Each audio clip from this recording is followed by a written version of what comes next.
Yesu ashimwe cyane. Dukomeje cyane dushima Imana ikomeje kubana natwe muri rusange, ikomeje gutuba bugufi. Imana ikomeje kubana natwe, Imana ikomeje guturinda uko bukeye niko bwije. Imana nishimwe n'umugambi wayo kuba ikomeje guturinda muri byose. Nishimwe rikomeye cyane imbere y'Imana. Imana ishimwe cyane. Reka rero dushima Imana maze dukomeze n'umwanya w'ijambo ry'Imana rikomeza gutambukanga kuri iyi televiziyo y'urukundo, entre parenthèses amour de Dieu. Ni televiziyo itambukaho ibiganiro by'iyobokamana. Ni televiziyo idashingiye ku idini runaka, yambaza ubwami bw'Imana, ubwami bwa Kristo Yesu. Niwe bwami gusa twambaza nta bundi, kuko ntabwo naje kwambaza Satani, twaje kwambaza Kristo. Hatambuka ibiganiro bitandukanye, bwaba ari ubuhamya, bwaba ari ubutumwa baba twahawe, yaba ari ijambo ry'Imana mu buryo butandukanye. Muri make niyo benefisi cyane, nicyo kintu cya mbere, niyo nyungu y'ukuri tuba dukeneye cyane kandi niyo tuba dushaka mu gihe tuba twaje muri uyu mwanya w'ijambo ry'Imana. Rero nkomeye cyane nsuhuza abantu bose bakomeza batukurikirana babana natwe umunsi ku wundi, badahwema cyane kubana natwe. Abantu bose ndabasuhuje mu izina rya Yesu. Amahoro y'Imana akomeze abane namwe, akomeze abarinde, akomeze abashigikire. Mukomeze muhahe kandi muronke mu nzira zanyu zose za buri munsi, mugire guhirwa, mugire no kubona ibyiza byose mukeneye bivuye ku Mwami Imana. Amena. Rero tuje cyane gusuhuza abantu bose bari ku migabane y'isi yose itandukanye, bose turabasuhuje. Amahoro y'Imana n'imigisha biva ku Mwami Imana bibana mu iteka ryose. Amena. Rero reka dusenge Imana maze dukomeze no kumva ijambo ryayo nk'uko bikwiriye. Mana tugushime cyane kuduhaye akanya ko kumva ijambo ryawe. Reka uzubane natwe, reka udushigikire, hari abari kuryumva n'abazaryumva, nawe ngiye kurivuga kuba natwe muri byose. Urakoze kuri kumwe natwe muri byose, Kristo Umwami wacu. Amen. Abo tugiye kubana bwa mbere, ndabizi neza ko hari abantu tugiye kubana bwa mbere. Mujye mwibuka cyane gukora subscribe cyangwa se abone ku bakoresha Igifaransa, subscribe ku bakoresha Icyongereza. Mwishono cyane gukora za share mu magurupe mubazije mumwe atandukanye, kugira ngo ubutumwa bucishwe cyane kure buzamuka bugera ku bantu benshi batandukanye. Nicyo kintu cya mbere kiba gikenewe cyane. Kuri na za like kugira ngo bijye byerekana bikibuze yuko dufite abantu badukurikira cyane kuri ijambo ry'Imana kandi rifasha cyane. Na commentaire wanayitera nta n'ikibazo. Ibyo ubona bitagenda neza cyangwa ushaka gishobora kubasobanukirwa wajye utubaza nta nicyo bitwaye. Nkuko dukunda gushiraho nimero ya telefoni, ufite icyo adashobora kuba yatubarizaho. N'ubundi muri kumwe ni Samuel Mutezimana, kuko tugiye kubana bwa mbere. Murakoze, mureke dusome ijambo ry'Imana. Turivugeho cyane mu minota mikeya nkuko babivuze, kuko tuba n'ubundi tuba dufite gahunda. Maze dukomeze n'ibindi. Tugiye gusoma igitabo cy'Abefeso ku bice 6. Turahera ku murongo wa 10 tugere kuri 18. Abefeso ibice 6 umurongo wa 10 kugera kuri 18. Aravuga ngo ibisigaye mukomere mu mwami no mu mbaraga z'ubushobozi bwe bwinshi. Mwambare intwaro zose z'Imana kugira ngo mubashe guhagarara mudatsinzwe n'uburiganya bwa Satani. Kuko tudakirana n'abafite amaraso n'umubiri, ahubwo dukirana n'abatware n'abafite ubushobozi n'abategeka iyi si y'umwijima n'imyuka mibi y'ahantu ho mu ijuru. Nuko mutware intwaro zose z'Imana kugira ngo mubashe gukomera ku munsi mubi, kandi murangije byose mubashe guhagarara mudatsinzwe. Muhagarare mushikamye mukenyeye ukuri. Mwambare gukiranuka nk'icyuma gikingira igituza. Mukwese inkweto arizo butumwa bwiza bw'amahoro bubiteguze. Kandi ikigeretse kuri ibyo byose mutware kwizera nk'ingabo, ariko muzashoboza kuzimisha imyambi ya wa mubi yose yaka umuriro. Mwambwire agakiza k'ab'ingofero, mwakire n'inkota y'umwuka ariyo jambo ry'Imana. 18 musengeshe umwuka iteka mu buryo bwose bwo gusenga no kwinginga, kandi kubw'ibyo mugumye rwose kuba maso musabira abera bose. Amen. Amena. Ni amagambo akomeye cyane, ni amagambo y'ihumure, ni amagambo adasanzwe imbere y'Imana, ariko icyo nzi neza Imana ntabwo igeze itungwa n'amagambo. Amena. Umutwe w'ijambo uravuga ngo uburyo bwo gutwara intwaro zose z'Imana. Rero hari intwaro Imana ishaka yuko buri muntu wese agomba gutwara. Uko waba umeze kose, hari intwaro Imana ikeneye yuko ugomba gutwara mu buzima bwawe bwa buri munsi. Muri make, icya mbere cyo ibyo turwana nabyo ni ibyuka, ni ibintu bitagaragara, ni ibintu bimeze ukuntu. Muri make, mu buzima busanzwe, iyo ugiye kurwana n'aduye uri kumubona, umenya strategy ushobora kuba wakoresha. Ariko iyo utari kumubona birakugora cyane no kubona. Muri make, niyo mpamvu abenshi babanza gushaka icyo bita amakuru, kugira ngo umenye neza intambara ndi kurwana ndaza kuyirwana gute, biraza kugenda gute, kuko uba ufite amakuru. Ariko iyo udafite amakuru, kandi uze kuba warwana ya ntambara, birakugora cyane. Niyo mpamvu ikintu cya mbere aba ari amakuru. Ikintu cya mbere aba ari amakuru kurusha ibindi byose. Noneho ijambo ry'Imana dusabye ngo ibisigaye mukomerere mu mwami no mbaraga z'ubushobozi bwe bwinshi. Niko ijambo ry'Imana ritubwiye ngo kandi mwambare imbaraga,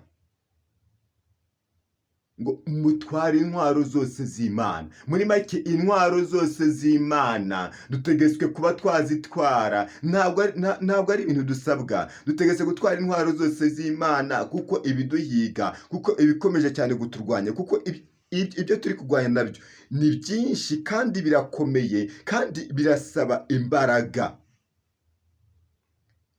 Rero hari intwaro zigera nko muri zingahe natekereje cyane ko dushobora kuba twavugaho cyane.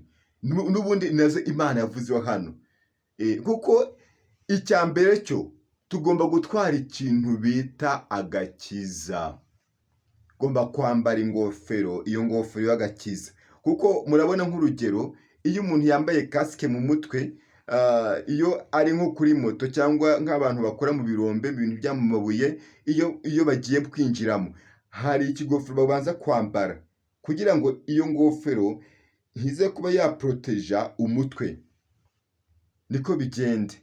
Rero Imana iradusaba ngo twambare iyo ngofero, ariko gakiza. Ako gakiza kazakurinda aho uzaba uri hose, uzajye uhora wirinda cyane. Agakiza n'ubundi kazajya gahora kakurinda iteka ryose. Ubundi iyo winjiye neza, ukinjira neza mu gakiza k'Imana, nta kintu na kimwe cyakubaho so atabanje guhita bikubwira. Ntabwo byashoboka. Wowe banza winjire mu gakiza k'Imana, uvuge ngo ngewe kanaka ndi mu gakiza k'Imana, gutya niko bimeze. Nta na kimwe kizigira kikubaho so atabizi. Ntabwo bishoboka. Iyi ntwaro y'agakiza ni intwaro ikomeye cyane. Dufite abantu benshi cyane mu matorero, ariko iyi ntwaro batayifite. Bafite impano y'urukundo, bafite impano yo kuvugisha ukuri, ariko iyi mpano y'agakiza ntako bafite. Ntayo bafite. Bayikura hese? Ntayo bafite mu buzima bwabo bwa buri munsi. Rero iyo udafite ikintu bita agakiza, iyo utambaye ikintu cyo kukurinda, wisanga umutwe wahuye n'ibibazo. Kandi murabizi neza yuko umutwe muri make niho ibintu byose niho biherereye. Niho biherereye ibintu bishobora kuba byagufasha mu buzima. Kuko icya mbere cyo umutwe uramutse uvuyeho, nawe ubwawe biba byarangiye, ubuzima bwose bwarangiye. Rero niba wangiritse mu gakiza, bimenyekane yuko n'umubiri wawe wose wamaze kwangirika burundu. Niyo mpamvu ejo bundi ryo nabwiye abantu babwira ngo icya mbere cyo imirimo yose wakora, nubwo wakwereka abantu yuko urayikora mu rukundo, ariko utabanje kwihana ibyaha, iyo mirimo yose n'ubundi aba ari ibikenyeri. Nta kintu bimaze imbere y'Imana. kw'Imana, kandi niko kuri kw'ijambo. Icya mbere cyo niba ushaka gukora imirimo myiza, ku ijambo Imana yatubwira ngo abashaka ubwiza n'icyubahiro no kudapfa babishakishe kuba bakora ibyiza badacogora. Ibyo byiza rero ntabwo wagira umutima wo gukora ibyo byiza utarabanza kwihana. ubu ngubu dusigaye cyane kwiga twishakira cyane amaviyuze ku bantu, umuntu akumva ngo ngiye ngo nashaka kugira kanaka neza, ugasanga umuntu arirukanse n'ibitangazamakuru, arirukanse cyane asa n'abipostinga hose aravuga ngo dore ngewe kanaka ngo maze gufasha kanaka gutya na gutya. Ariko iyo ntwaro icya mbere cyo nta kintu na kimwe ibyo ngibyo bizagira akamaro imbere y'Imana, kuko niba wagize neza aho ngaho imbere y'abantu bamaze kugushimira, byamaze no kurangira, ariko imbere y'Imana byarangiye burundu. Kandi niko kuri kw'ijambo, ko kuri kw'ijambo byarangiye burundu. Kuko Yesu yavuze aravuga ngo ukuboko kw'iburyo ni kugira neza, ukw'imoso ndi kuzagira ikintu na kimwe kuzamenya. Ko ijambo ry'Imana ritubwira. Rero rinda cyane umutwe wawe, rinda cyane agakiza kawe, ugaproteje cyane n'iyo ngofero, kuko icya mbere cyo Satani icyo ashakisha ukuntu yashobora kuba yakogosha, areba ukuntu yagufatamo bya bintu by'ubutunzi bifitemo by'ibiri muri wowe, aba ari byo yitwara, nta kintu akeneye. Ubundi Satani nta kindi kimuzana mu isi uretse kwica, kwiba no kurimbura. Nibyo bizana Satani mu isi iteka ryose. Rero ntuzigere wicara ngo uvuge ngo ngewe Satani n'ubundi ngo araza kungira impuhwe. Gute se? Nta mpuhwe ari buze kuba yakugirira, ntabwo byashoboka. Nta kindi kimuzana uretse kwica, kwiba, kurimbura, ko ari bitatu nibyo bimuzana, nta kindi. Rero ube maso cyane ataza kukwiba, ngo mukenyeye ukuri nk'umukandara, mukenyeye umukandara nk'ukuri. Ubundi iteka ryose ipantaro iyo yambaye itari umukandara, rimwe na rimwe ugenda wumva birimo bikujena cyane, wumva harimo ikibazo gikomeye cyane. Abantu benshi cyane turabizi, abantu b'abagabo barabizi cyane ko bikunda cyane ku bagore iyo bambaye nk'amapantaro batambaye nk'ibintu by'imikandara, birabagora cyane akenshi. Rero Imana irashaka yuko twambara ukuri nk'umukandara. Muri make, aho waba uri hose ukagura ikintu bita ukuri. Iyo dusoma mu gitabo k'umugenzi dusanga Mukristo na mugenzi we bagiye mu isoko ry'imburamumaro. Bahageze barabaza murashaka iki? Baravuga ngo turashaka ukuri. Babaze murashaka kugura iki? Turashaka kwigura ukuri, nta kintu turi gushaka. Niko base babasubiza. Rero abo ngabo babarebye baravuga umva nta kuri tugeramo hano. Nawe ugomba guhita rero, ubwo si isoko wicaramo habamo ukuri, habamo ibinyoma, bimeze gute? Erega hari imbuto twagombye kugaragaza twebwe ubwacu. Ahantu hose wakagombye kuba wicaye, ntabwo wagombye kuba uri wa muntu ugira amagambo menshi cyane uri kuvuga n'abakiriya ibintu byinshi cyane bishoboka. Niba uri umucuruzi cyangwa amaserivisi yose utanga, wagombye kuyatanga mu kuri. Kuko ijambo ry'Imana tubwira ngo igihe kiraje kandi kirasohoye, ubwo abasenga Data mu kuri no mu mwuka aba aribo bamusenga. Rero ibyo wasenga byose bitari mu kuri no mu mwuka, nta kintu bivuze imbere y'Imana.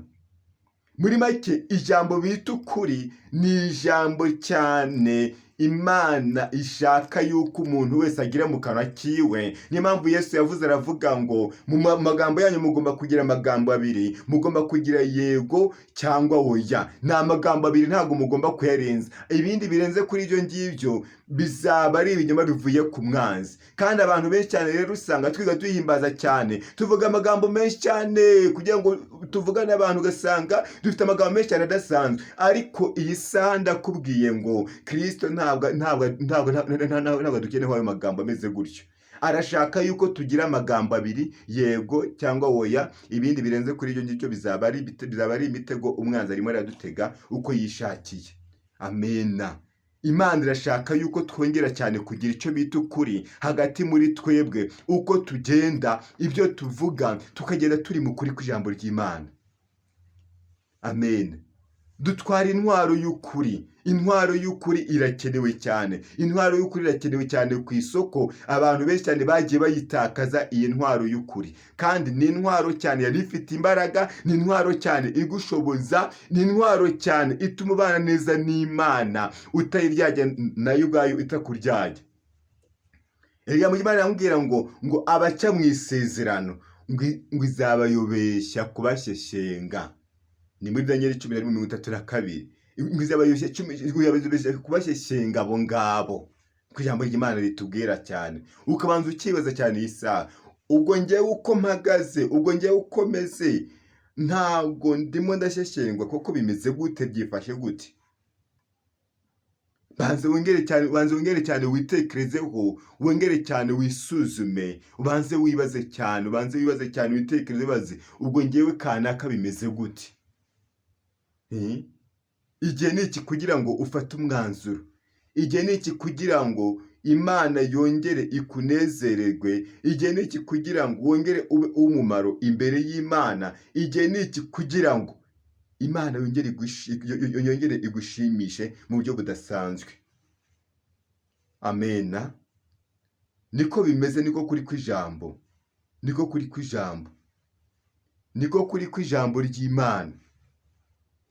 Mwongere cyane, mwongere mwisuzume mu buryo budasanzwe.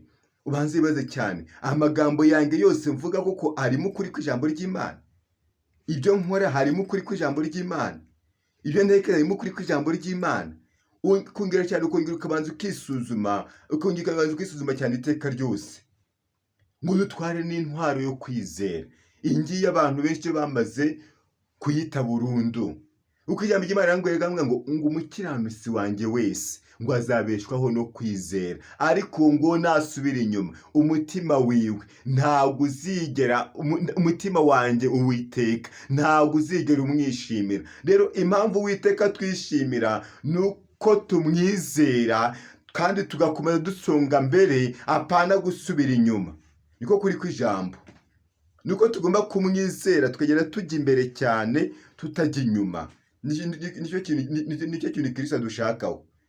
Ariko abantu benshi cyane ngo turimo turasubira inyuma mu buryo budasanzwe. Ariko iyi saha ni wongere cyane, wongere witekerezeho cyane, urebe ukuntu wakongera kugira Imana icyizere, wongere wizere cyane imbaraga z'Imana, za zindi yakoresheje irimo ikora ibintu runaka ibyo bintu byose wagiye ubona. Wibaze cyane, n'iyi saha iracyari ya Mana yavuga bikaba, igategeka bigakomera. Nawe yakongera igategeka ku byawe bikongera bigakunda.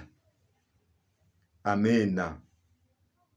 Abantu benshi cyane batakagiye intwaro.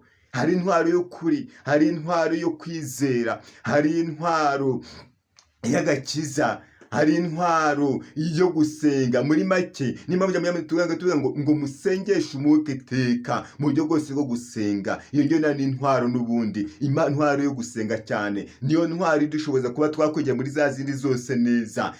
Amasengesho afite umumaro ukomeye cyane, twebwe twese turabizi. Hari byinshi wagiye ukura mu kintu bita gusenga, hari byinshi wagiye ubona bitandukanye, ariko iyi saha wongere cyane utandukanye cyane ikintu bita kwizera, bita gusenga kwawe. Wongere baze cyane, amasengesho yanjye nsenga ameze gute, agaragara gute, arimo kwizera se, arimo ukuri se, arimo agakiza gakwiriye se, byibuze arimo gukiranuka se? Banze cyane wongere wisuzume cyane, ubundi ikintu bita gusenga ni uguhozaho iteka ryose, ni uguhora utitiriza, ukamera nka wa mupfakazi wa wundi iteka ryose yatitirije kuri wa mucamanza. Nubwo atubaga Imana ntubahe n'abantu, ariko bivuga ngo kubera yuko untitirijeho cyane, kubera yuko unyendereje cyane ukambuza amahoro, reka ndebe ko nakurengera. Maze aramurengera. Maze Yesu aravuga arabaza ngo njyewe ni gute nzabura kurengera intore zanjye zihora zindakira cyane ku manywa na nijoro?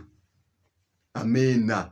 iyi ntwaro abantu benshi cyane barayitakaje, basubiye inyuma mu buryo budasanzwe cyane. Amasengesho basigaye bameze nk'amasengesho yo gushyishyura cyane y'amafotokopi, ntiwamenya ukuntu bimeze. Amasengesho asigaye ahari muri iyi minsi cyane, ugasanga umuntu arimo aragenda aryajya Imana ngo ari gusenga, ariko nuyiryajya nawe ubwayo nayo izakuryajya, izakwihorera, n'ubundi izakwishyura ibijyanye n'ibyo uri kuyikorera.